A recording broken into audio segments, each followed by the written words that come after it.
ایک بڑا ایسا سوال ہے کہ جو ہم سب پروبیبلی اس کیفیت سے گزرتے ہیں کسی حد تک کہ یاد اللہ جسم کو لتھارجک کیوں کر دیتی ہے. بعض اوقات یہ آبزرویشن ہوتی ہے, بعض لوگوں کا یہ ایکسپیرینس ہوتا ہے کہ اس کے بعد ہم شاید کم فعال ہو جاتے ہیں. یہ کہاں تک صحیح ہے اور کیا یہ تسبیح کی وجہ سے ہے؟ دیکھو ایک تو ہے کہ تسبیح ایک ہی وجہ ہے کہ تسبیح آپ کو بہت ساری غیر ضروری حرکتوں سے روک دیتی ہے. اگر آپ اس کو سستی کہتے ہو تو میں مان لیتا ہوں, مگر ویسے جن لوگوں نے عمر میں کام کرنے والوں نے تسبیح لیا وہ مجھے کہتے ہیں کہ کچھ فیلڈز میں ہم ہائپر ایکٹیو ہو جاتے ہیں, تو اس کا کیا بندوبست ہے؟ اصل میں بات یہ ہے کہ سلولی اینڈ گریجولی تسبیح جو ہے آپ کے نروس سسٹم کو بہت مضبوط کرنا شروع کر دے گی. بے آسرا اپنے آپ کو آسرے والا سمجھتا اور غیر متوکل جو ہے اپنے آپ کو اپنے پیچھے ایک پاور محسوس کرنی شروع کر دیں. دیکھیں نا آپ کو کہ اللہ کے حضرت ابو درداء کی حدیث ہے کہ جس نے 3 دفعہ اعوذ باللہ السمیع العلیم من الشیطان الرجیم پڑھ کر ایک مرتبہ, ذرا غور کیجیے گا, 3 مرتبہ یہ پڑھ کر ایک مرتبہ هو اللہ الذی لا الہ الا هو عالم الغیب والشہادۃ هو الرحمن الرحیم هو اللہ الذی لا الہ الا هو الملک القدوس السلام المؤمن المہیمن العزیز الجبار المتکبر سبحان اللہ عما یشرکون هو اللہ الخالق الباری المصور لہ الاسماء الحسنی یسبح لہ ما فی السماوات والارض وَهُوَ الْعَزِيزُ الْحَكِيمُ.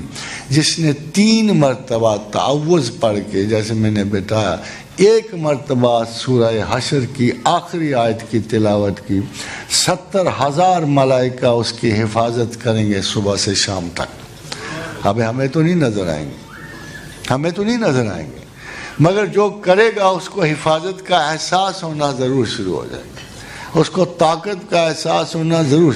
یہ اس کے اوپر نہیں, کوئی آ کے فرشتہ نہیں اسے کہے گا بھائی میں بیٹھا ہوا ہوں تو فکر نہ کر, مگر اتنا ضرور ہوگا کہ آپ کے باطن میں تحفظ آ جائے. اب چھوٹی سی بات ہے, دیکھیے آپ کو ایک چھوٹی سی دعا ہے, کاش کہ وہ سارے مسلمان پڑھیں, یہ چھوٹی سی, مگر اس دعا کے اوپر ایک بہت بڑی حفاظت کا ایک بہت بڑا رتبہ کھڑا ہے. بسم اللہ الذی لا یضر ما اسمہ شیء فی الارض ولا فی السماء وہو السمیع العلیم ولا حول ولا قوۃ الا باللہ العلی العظیم وصلی اللہ علی خیر خلق محمد واصحابہ اجمعین. یہ وہ دعا ہے کہ جس کے ہوتے ہوئے آپ نے اگر غور کیا ہو تو نہ صرف آسمان میں, زمین میں, بلکہ کسی جگہ سے بھی قطعاً کوئی گزند اس شخص کو نہیں پہنچ سکتا جس نے یہ دعا پڑھی ہو. تو ایک صحابی سے ریگولرلی پڑھتے تھے. ایک دن لوگوں کو پتہ لگا کہ ٹوٹے پھوٹے گرے پڑے ہیں اور بیمار ہیں, تو لوگ تعزیت کو گئے اور ان کو پتہ بھی تھا. انہوں نے کہا یہ کیا ہو گیا, آپ تو اس دعا کے پڑھنے والے تھے. انہوں نے کہا یہی خطا ہوگی کہ آج پڑھنا بھول گیا تھا, آج ہی حادثے کا شکار ہو.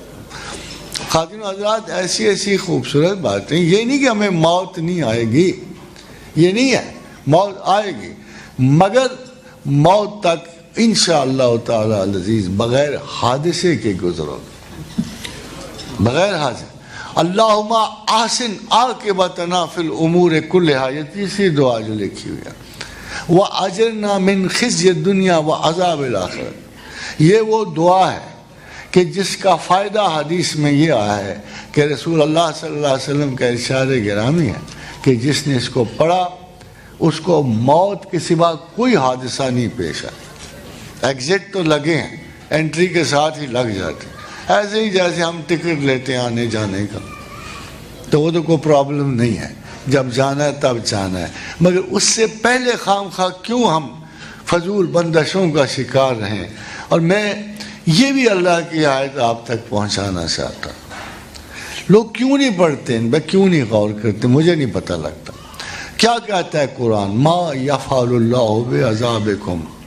انداز تو دیکھو, ما یفعل اللہ بعذابکم، مجھے کیا پڑی ہے تمہیں تکلیف دوں، ہے نا بات، خدا تو خود کہہ رہا ہے۔ تم اللہ سے کہتے ہو یا اللہ تم نے مصیبت میں ڈالے، وہ کہتے ہیں یار مجھے کیا پڑی ہے، ما یفعل اللہ بعذابکم، ہمیں کیا پڑی ہے تمہیں تکلیف دیں، تمہیں عذاب دیں، ان شکرتم وآمنتم، اگر تم ایمان والے ہو اور ہمیں یاد کر لیتے ہو تو ہمیں کیا پڑی ہے تمہیں تکلیف دیں، وَقَانَ اللَّهَ شَاكِرًا عَلِيمًا، ہم تو شکر قبول کرنے والے ہیں، ہم تو ایمان کو تمہارے ایمان کو تسلیم کرنے والے ہیں، ہمیں کیا پڑی ہے تمہیں۔